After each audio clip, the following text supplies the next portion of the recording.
I am very happy to introduce my colleague and friend, Sheila Lyons. Thank you so much.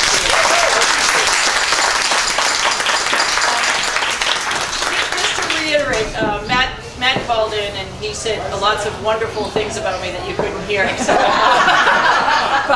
but he also said some wonderful things about Pat Flynn as well, and he was saying that we are his two candidates and he's encouraging that. So for those of you who agree with that, that's great. And I am here asking you that you have 2 votes to cast in September 16th. I am here, and it's a strange place for me to be. I'm usually on the other side, where all of you are, coming and supporting some candidates, whichever office it may be at the time, and helping them get elected. So to venture into this spot, it was something I did not anticipate, nor did I expect myself to do. But being on the Assembly of Delegates and participating on the Assembly of Delegates and learning as much about the county as I have in the last couple of years and serving with Julie, I really have grown to see the wonderful things that the county can do and does do for all of us. It has wonderful services. It has great people working in many different departments that generate quality work to solve problems that we're all facing at this point. And with that, you know, I would take people from the energy departments, and I started having forums on the Outer Cape, because on the Outer Cape, people don't know who the county commissioners are or what the county really is aware of what they're doing. And that's not just the Outer Cape. Most people, when you're walking around, they don't know who the county commissioners are.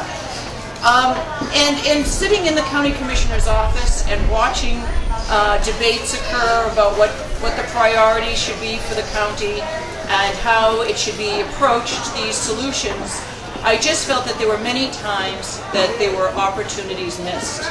And sitting there, I'm a type of person who, if I get, you know, kind of ticked off enough and I feel that this could be done a better way and it doesn't have to be a difficult path, I just said to myself, when this seat became open and I just saw that there was another incumbent, the incumbent is up, I said, this is an opportunity for me to step in here. I have something to offer.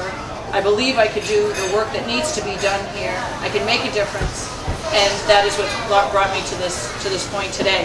And when I talk about the issues in front of facing us, of course, there is the human service issue, and the human service issue was the foremost issue in front of all of us for 2 years in a row, because that is the department that always gets cut.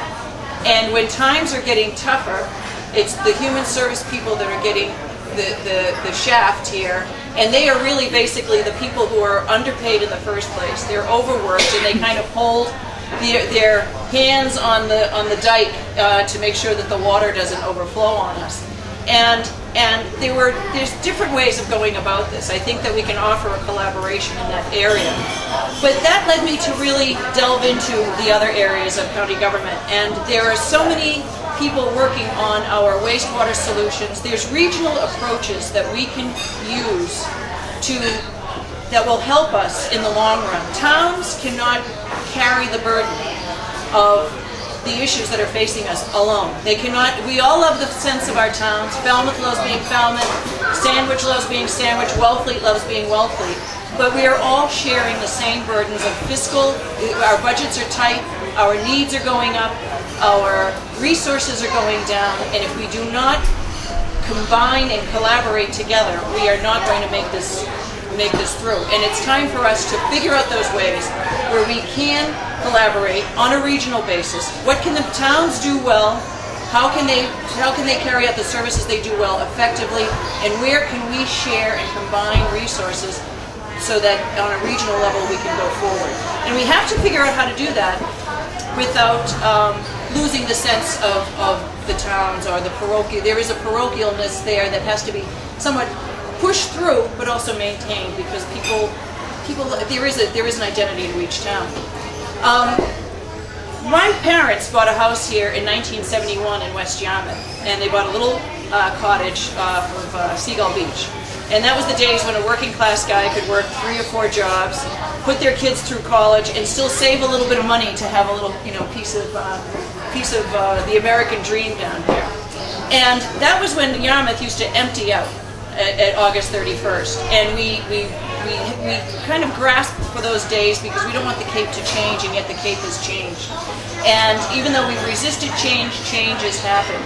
And I really do believe we need the leadership in the Commissioner's office to grapple with these changes, to help direct these changes and go forward. And that's really why I've stepped up to the plate.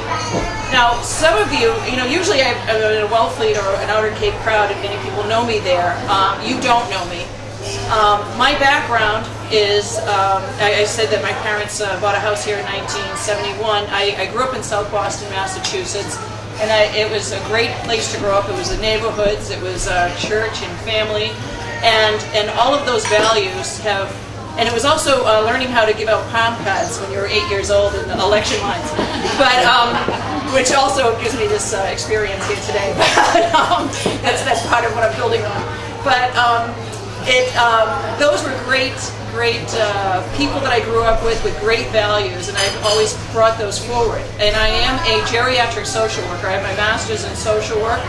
And one of the first things I did when I got out of school, I was working in the South Boston neighborhood house as an outreach worker.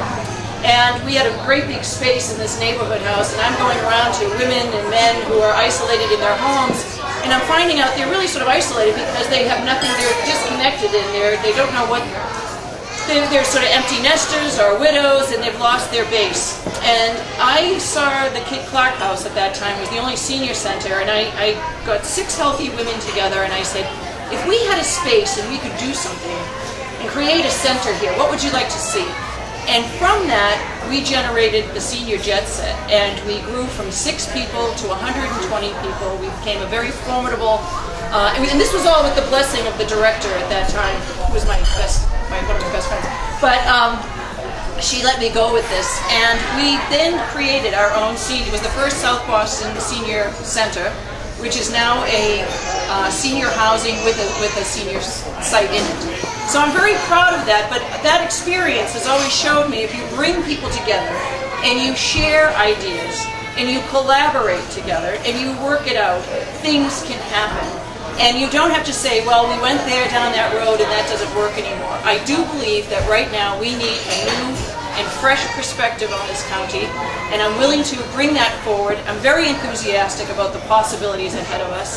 I think that we live in a beautiful, magical place. We know it, we feel it, and yet it's changing around us, and we need to grab a hold of it.